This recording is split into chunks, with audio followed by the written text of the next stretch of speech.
Well, before I explain our material, I want to introduce myself. My name is Siday Makvira. I am from Group 7. Okay, our material is about teaching integrated skills and making lesson play.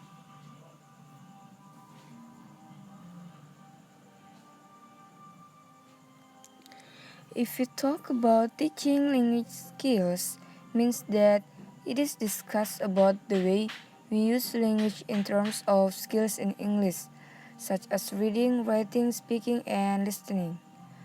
Furthermore, many topics have been discussed clearly on Harmer's book about it, such as the importance of using skills together.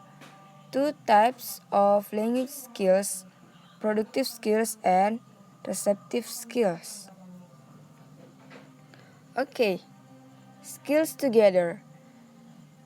Skills together is divided into 5 parts. First, input and output. Input and output tell us about the teaching and learning in the classroom between the students' participation and teachers' feedback. Teachers, as a person who teach in the classroom, can provide the input for the students. For example, she is using video types and a variety of reading text, then students may listen and read. The output is when students are producing the piece of language. During it, the teachers can provide a feedback to the students. Second, integrating skill.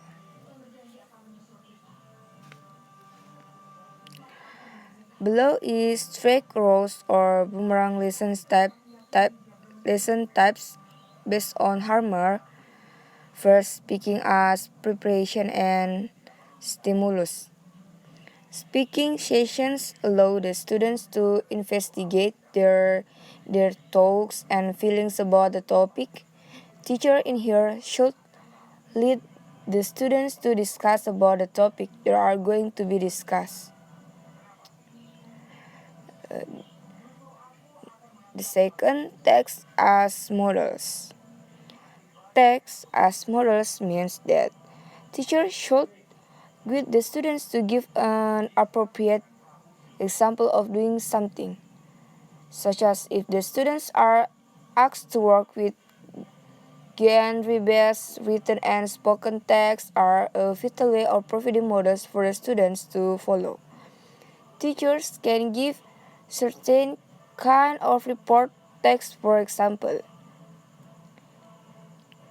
It is very useful for them to analyze the structure and style of the text and learn how to do something first by hearing their teacher's direction.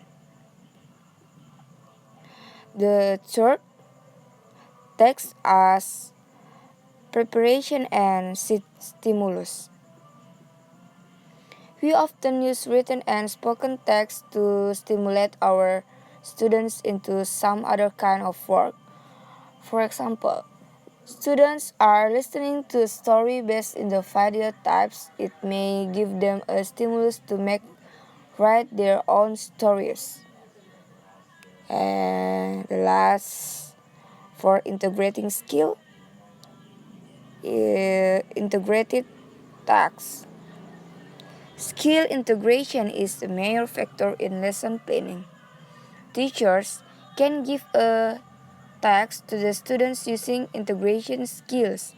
For instance, students are asked to do the project work, which may well involve researching, talk reading or listening, speaking when giving a presentation, and writing.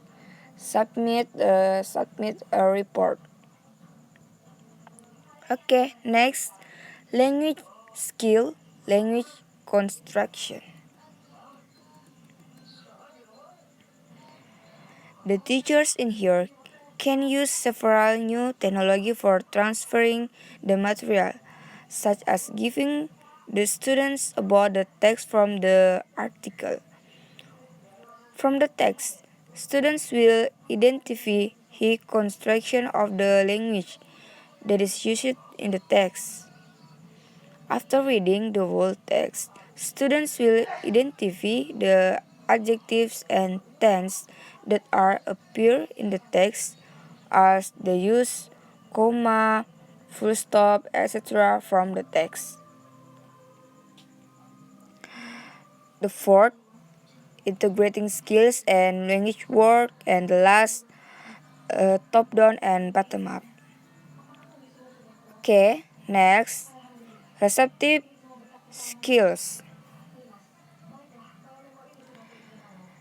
Receptive skills is divided into three parts. First, a basic methodological model for teaching receptive skills. And you can read here, guys. The second, the language issue, and the last, comprehension tasks. Okay, I will next explain in productive skills. Productive skills.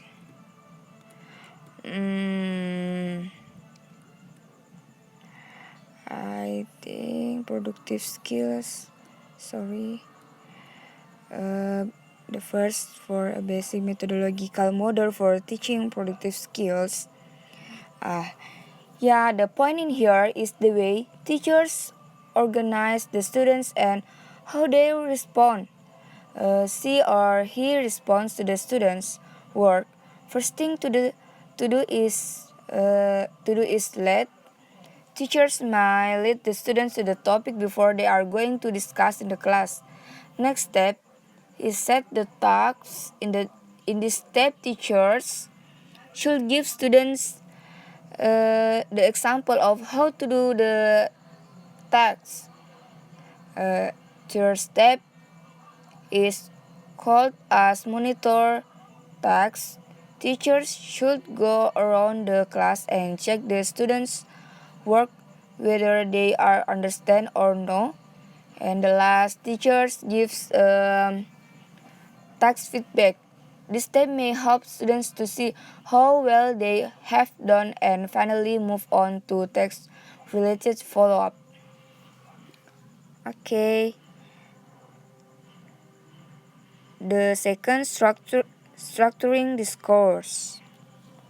In order for communication to be successful, we have to structure our discourse in such a way that will be understood by our listener or readers. The third, interacting with an audience. In speaking and writing, we may also have to be interactive with the audience. In writing, for example, we should have the ability to persuade our readers about our reading. From that we can respond or reaction from them. C4, dealing with difficulty.